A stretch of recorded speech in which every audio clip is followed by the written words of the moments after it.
As someone who has covered the Galaxy Z Fold devices a ton on this channel, and someone who really enjoys these devices, thinks that they're very good.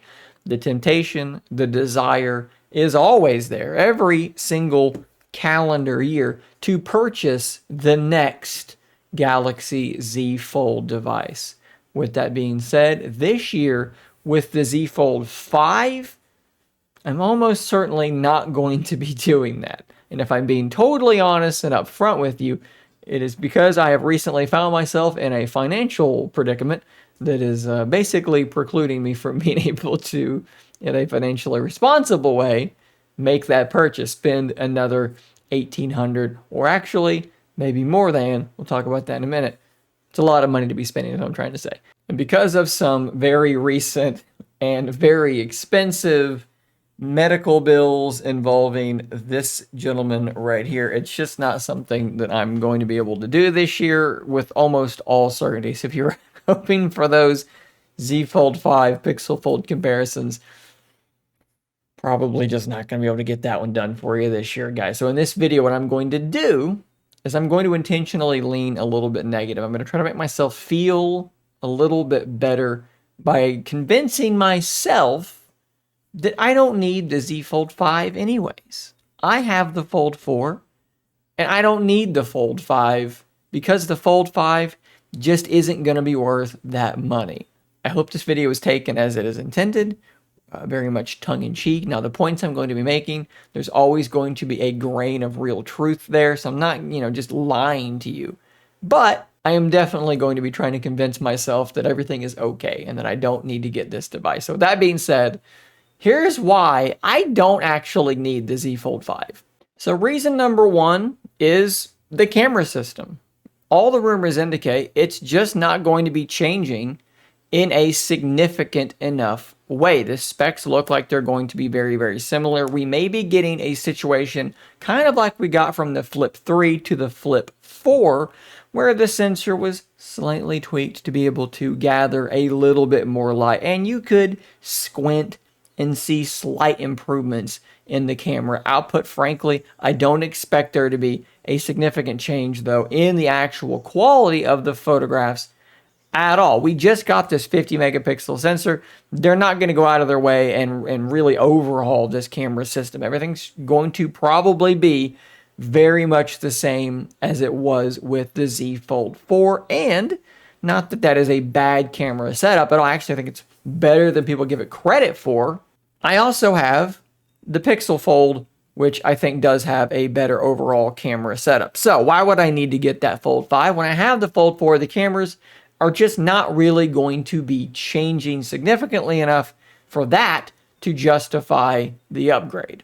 Reason number two is something I was actually really looking forward to. There's supposed to be this new water drop or dumbbell hinge design integrated into the Fold 5 that would allow it to not only fold totally flat, which of course the Fold 4 does not do, and we have seen photos and renders and so forth showing that the Fold 5 does fold pretty much essentially flat. It was also supposed to be reducing the visibility of the crease on the screen, but these recent leaks have indicated that maybe this stuff is not quite as good as we were hoping. The crease is still going to be roundabout as visible as it was before, maybe slightly improved, but nothing, landmark, nothing crazy or drastic. And it doesn't even look like it totally does fold flat. And I know I've seen people say, well, the Pixel Fold doesn't fold flat either, because there's a space that's about a half an inch at the very end towards the hinge where there's about a millimeter gap that if you look for it, you can find it, but most people are never even going to notice it. We'll throw that out. The Z Fold is still going to look worse than this. The gap is still going to be bigger than it is on any of the other competitors that we're looking at, whether it's the Pixel Fold or some of these other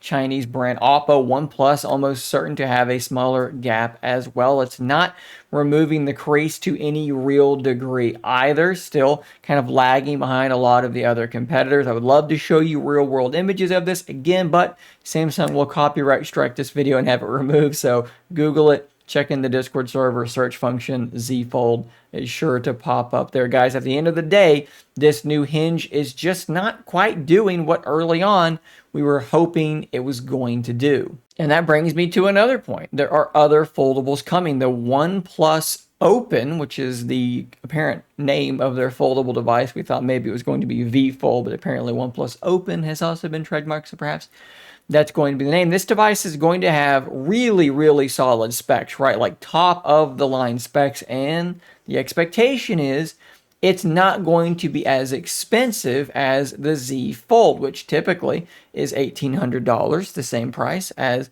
my Pixel Fold. So perhaps rather than buying the Z Fold here in about a month, a little bit less than a month, maybe I can bide my time and pinch and save, pay off these medical bills and so forth. And then maybe the OnePlus device is cheaper and I can go that route instead in a few months. Definitely a possibility. Also, got to throw in the fact that there's new reporting that the Z Fold might not be $1,800.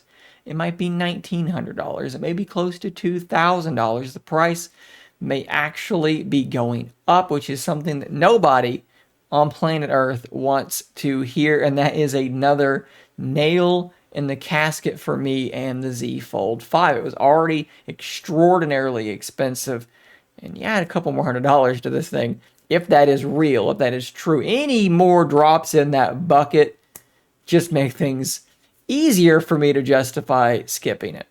And the last thing is kind of an odd one. We know that this thing is going to be shipping with the newest Snapdragon processor, right? It's going to be absolutely top of the line. It will be faster than the Z Fold 4. It will be faster than the Pixel Fold. But at the end of the day, we are in a weird place when it comes to phone performance because the applications that we're running really, by and large, there were always edge cases, but by and large, are not really changing a whole heck of a lot. We are in a place where mid-range chips and top-of-the-line chips launch, run, move through the applications that we're primarily using at more or less the same speed. We keep adding horsepower to these cars, but the speed limits on the roads are remaining pretty much the same. The Autobahn, this is not. And so because of that, faster, faster, faster is becoming increasingly irrelevant. The device you have is probably already so fast that these milliseconds of improvements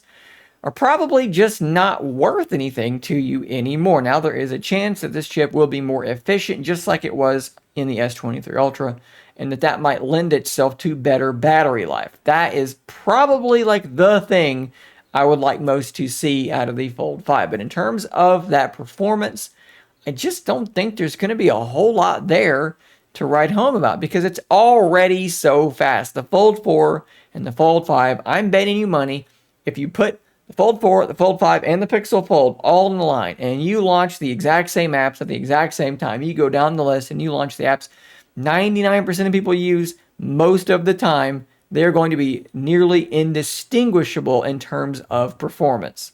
Like I said, there are edge cases, right? You load up the most fanciful graphical game, yeah, you may see a difference there. But again, is that small difference going to be worth 18, 19 tax and all, $2,000 plus dollars? Very, very difficult for me to believe that if you were coming indeed from the Z Fold 4. So there you go, guys. I think that is my best attempt at convincing myself to not experience the FOMO, the fear of missing out with the Z Fold 5. Perhaps you found yourself in a similar place and you needed to be told why you shouldn't buy it as well. At the end of the day, I pretty much never tell people what they should or should not buy. People ask me all the time, is this worth it? Should I buy this? Should I buy that? And I never give them an answer. I always tell them, look, I can't answer that for you because you have to make that call. It's your money. It is your preference. You have to be the one to tell me what you like, what you're after, and then you got to figure out if that device is worth it to you. So at the end of the day, again, I'm not telling you what you need to do. I'm simply making that case for myself and broadcasting it here for everyone else. Maybe it was enjoyable. Maybe you disagree with everything I just said. We can talk about it in the comments down below. Guys, subscribe for more content just like this. I'll see you on the next one. And until next time, stay nerdy, my friends.